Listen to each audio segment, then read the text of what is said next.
saw the woman across the way struggling desperately. Blood poured from her neck, then she collapsed. I grabbed my phone and called the police. There's a murder.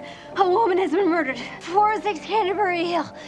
Hurry! The police arrived at her house quickly. After questioning the male neighbor, they came to my place. You called 911 earlier tonight? Yes. What exactly did you see? She had been stabbed. She was right there. Where? In the window.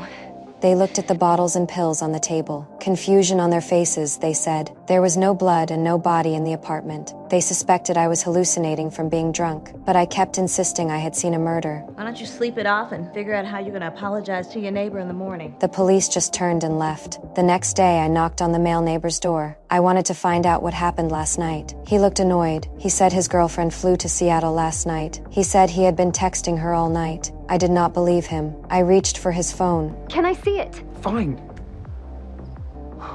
I tried to enter his apartment, but he angrily refused me entry. After the male neighbor left, I quietly picked his lock. I crawled on the floor looking for any clue. Suddenly, I found an earring under the curtain. It was his girlfriend's. I froze in place. Right then, he came back with his daughter. I'm sorry. I needed to see it for myself. There's nothing to see.